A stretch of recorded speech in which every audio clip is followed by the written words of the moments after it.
Pursuing what you love isn't always the easiest task. Sometimes there are roadblocks along the way.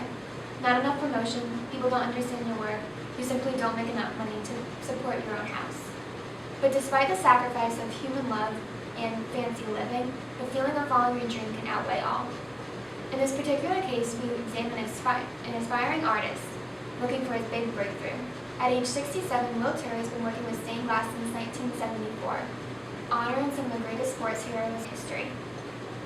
While he has made numerous pieces, his pieces have not yet made it big, and he's still looking to make a profit off them. But this had not dissuaded Mr. Turey. We now take a look at the hard work that is following what you love.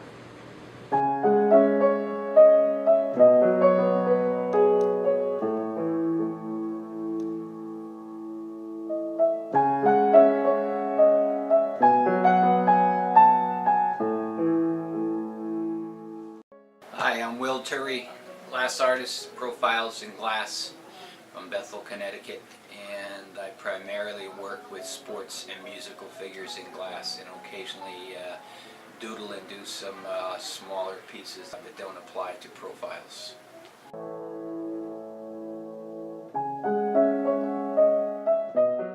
Introduced to glass on a magical sunny day in San Francisco back in 1974.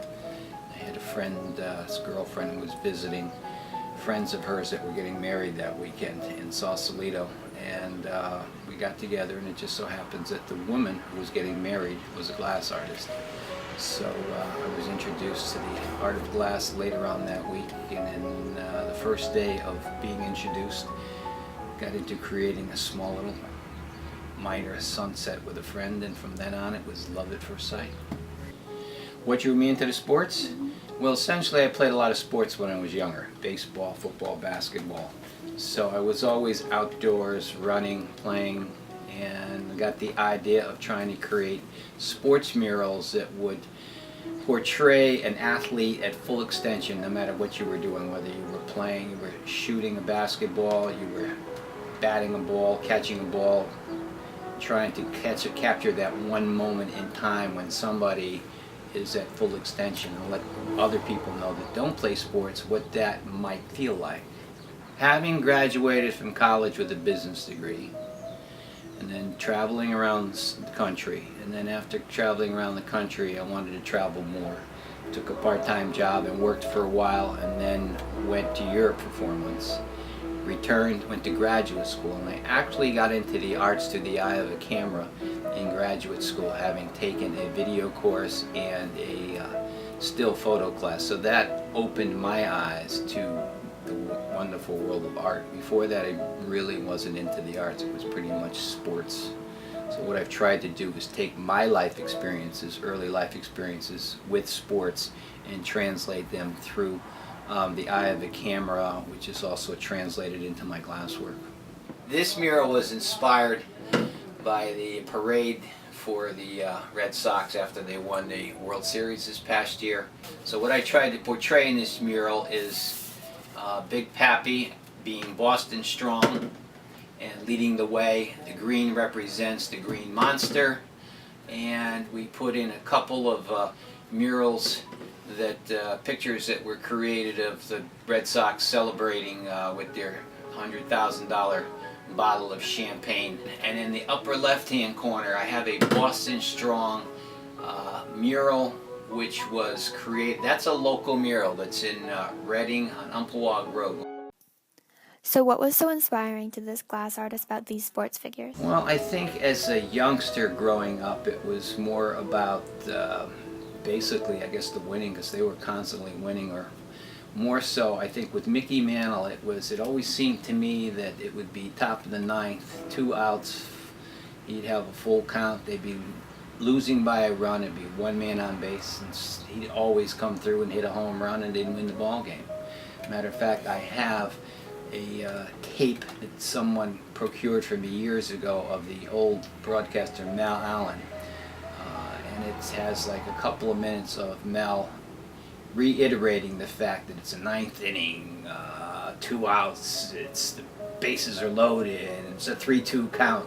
Here comes the pitch, Mel smacks the ball, and the ball's going, it is gone! And So it was moments like that, I guess, that inspired me to pick athletes that were legends. It's like nowadays everyone gets into comparing ball players from different states. Who's the best? And I think an ex-football player by the name of Jim Brown, who played for the Cleveland Browns, once said it best. He said there are those that are the legends, the cream of the crop, the best, and then there's all the rest. Never mind who's better than who. This is where Mr. Turey runs into trouble, trying to distinguish himself from the rest in order to emerge as the cream of the crop.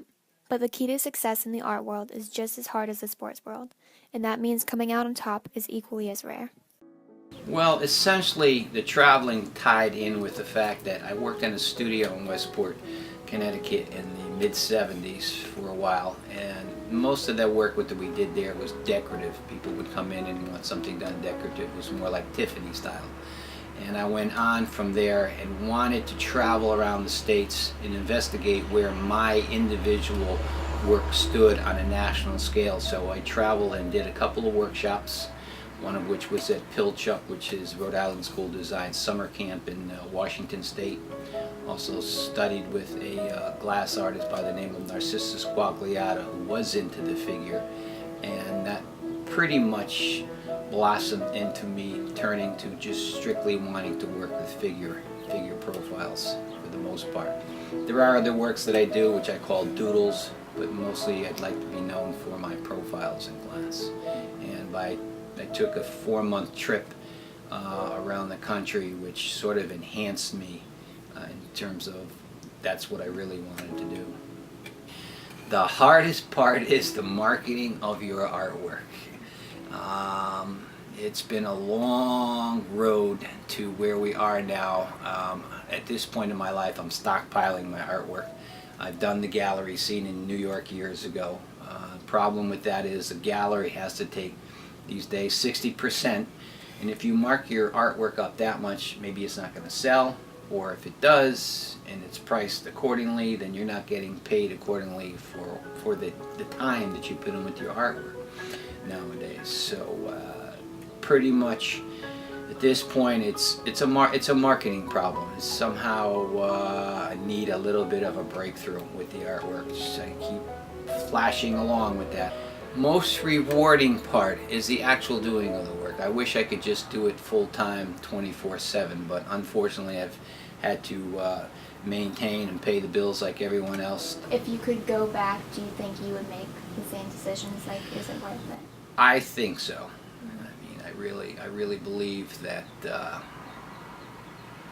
stained glass, when I was introduced to it in '74, was like love at first sight, and it also has continued through my lifetime. Matter of fact, I've been in a number of relationships over the years, and was once accused of having an affair with my artwork by a young lady. I look at my art pieces, I've never been married, but I look at my art pieces as my children. I treat them as such. That's the path that I've chosen, and I have no regrets. So even though Mr. Turey has not had the ultimate success he's always hoped for with his glass art, he has found peace of mind, and for some, this is all the success they need to find in life.